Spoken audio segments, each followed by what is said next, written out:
Amados irmãos, eu quero aqui rapidamente falar sobre o livro de Zacarias, né? Num estudo extraído da Bíblia, Plenitude. E assim, quando você ler o livro do profeta Zacarias, você vai ter o entendimento já mais aberto e vai saber o que você está lendo, por que foi escrito, quem escreveu, por que escreveu. Meu Deus, aleluia, amém? Porque também temos que estudar a palavra do Senhor, meditar e estudar, né? Meditar é uma coisa, estudar é outra. E hoje eu quero compartilhar algo com você para você ter estudado. E depois de ter estudado, você medita. Amém? Aleluia. O autor é Zacarias, cujo nome significa o Senhor se lembra. Ele foi um dos profetas pós-exílicos, um contemporâneo de Ageu. Com Ageu, ele foi chamado para despertar os judeus que retornaram, para completar a tarefa de reconstruir o templo. E Zacarias, ele era de uma das famílias sacerdotais da tribo de Levi. E ele fala muito e é um dos mais messiânicos de todos os profetas do Antigo Testamento. E ele dá referências especiais e comprovadas sobre a vinda do Messias, o nosso Cristo, o nosso Senhor Jesus Cristo, o nosso ungido. Mas qual é o contexto? O contexto foi que os exilados estavam retornando à sua terra natal em 536 a.C., porque Ciro tinha decretado tal. E eles estavam entre os mais pobres dos judeus cativos. Cerca de 50 mil pessoas retornaram para Jerusalém sob a liderança de Zorobabel e Josué. Rapidamente reconstruíram o altar e iniciaram a construção do templo. Logo, todavia, a apatia se estabeleceu, à medida que eles foram cercados com a oposição dos vizinhos samaritanos, que finalmente foram capazes de conseguir uma ordem do governo da Pérsia para interromper a construção. Ou seja, eles estavam empolgados, mas quando vieram os vizinhos samaritanos, esses vizinhos conseguiram impedir. Mas, e durante o tempo de 12 anos, depois vai chegar um mas de Deus. Quer ver? Durante um tempo de 12 anos, a construção foi obstruída pelo desânimo e pela preocupação com outras atividades. Zacarias e Ageu persuadiram o povo a voltar para o Senhor e aos seus propósitos para restaurar o templo destruído. Zacarias encorajou o povo de Deus, indicando-lhes um dia quando o Messias reinaria de um templo restaurado, numa cidade restaurada. Ou seja, como que Deus animou o povo? Deus animou o povo dando ao povo uma visão do futuro. Porque sempre que nós estamos de algum jeito, Deus vai nos dar uma visão do futuro. Aleluia. Sempre que você estiver desanimado, Deus vai mostrar o futuro. Deus vai te dar uma visão do futuro. Deus vai te revelar o futuro. E Deus mostrou, não, o Messias ele vai reinar. Ele virá. E ele vai reinar, aleluia, num templo restaurado. Então vocês podem ter ânimo, porque já é promessa de Deus. Vocês não vão trabalhar sob a palavra de vocês, mas vocês vão trabalhar observando uma promessa. E promessa tem que se cumprir. Amém? O conteúdo é esse. O livro de Zacarias começa com a poderosa palavra do Senhor para o povo se arrepender e se voltar novamente para o seu Deus. O livro está repleto de referências de Zacarias à palavra do Senhor.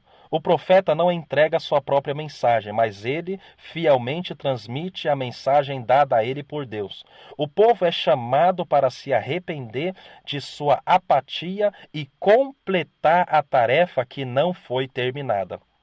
Deus então assegura ao seu povo o seu amor e cuidado por eles através de 8 visões. A visão do homem e dos cavalos lembra ao povo o cuidado vigilante de Deus. A visão dos 4 chifres e dos 4 ferreiros trazem a memória do julgamento de Deus, primeiro sobre Judá e depois sobre os seus inimigos. Na visão do homem com um cordel de medir, existe uma olhada apocalíptica na bela e pacífica cidade de Deus. Josué, o sumo sacerdote, retrata uma purificação do pecado. Aleluia! A visão grandiosa do castiçal todo revestido de ouro entre os vasos de azeite assegura a Zorobabel que os propósitos de Deus serão cumpridos somente pelo seu espírito. Aleluia! O rolo voante emite o pronunciamento de Deus contra o furto e contra o juramento falso. A visão da mulher num éfa significa a santidade de Deus e a remoção do pecado. A visão dos 4 carros retrata o soberano controle de Deus sobre a terra. As visões são seguidas por uma cena de coroação, na qual Josué é coroado tanto como rei como sacerdote. Isso é poderosamente um simbolismo da vinda do nosso Messias. Nos capítulos 7 a 8, Deus usa a ocasião de uma questão sobre o jejum para reforçar sua ordem para justiça e juízo, para substituir simplesmente formalidades religiosas. Ou seja, Deus ele não queria somente uma prática. Deus ele não queria somente um ritual. Deus ele queria justiça e juízo. Os capítulos 9 a 14 contêm muita escatologia. Ou seja, o estudo das últimas coisas. Sião é restaurada e irradia a glória de seu rei. 2 mensagens proféticas surgem. A primeira profecia, o peso, está nos capítulos 9 a 11. Deus irá libertar seu povo. Haverá uma restauração da prosperidade para o povo de Deus.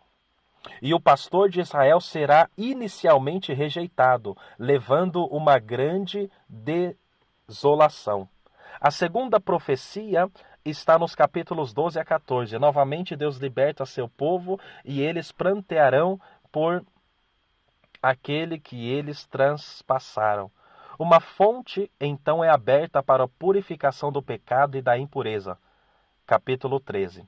Então o Senhor irá reinar de uma Sião restaurada, como rei sobre todas as nações. Aleluia. Qual é a aplicação pessoal? Vamos observar isso aqui ligeiramente, amém? Zacarias ele desafia os seus contemporâneos e nos desafia a completar a tarefa que Deus nos deu. Isso acarreta arrependimento, por causa que a gente não ouviu e negligenciou a edificação da casa de Deus. Sob o novo concerto, nós temos de dar de nós mesmos para a restauração e purificação do templo de Deus, individualmente e corporativamente na igreja. Ou seja, face a face com Deus, mas também com os irmãos. É assim que deve ser no dia de hoje. A glória de Deus, vinda de Sião, restaurada, não é o resultado da ingenuidade humana, mas antes do ministério renovador do Espírito Santo. Também muitos estudiosos da Bíblia creem que as promessas de uma Sião restaurada têm de ser aplicadas primeiramente a uma igreja revigorada, purificada. A fonte de purificação está aberta para todos que se arrependem e olham para aquele que foi traspassado por eles.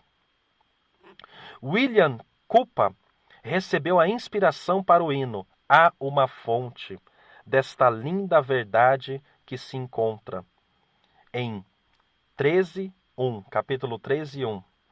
À medida que vivemos em harmonia com os propósitos de Deus, para restaurar o que estava desolado, destruído, nós repousamos na segurança de que Deus soberanamente governa os assuntos da terra. O pastor ferido será adorado como rei, e Israel receberá o seu Messias, aleluia. A tarefa da evangelização do mundo será cumprida. Jesus reinará.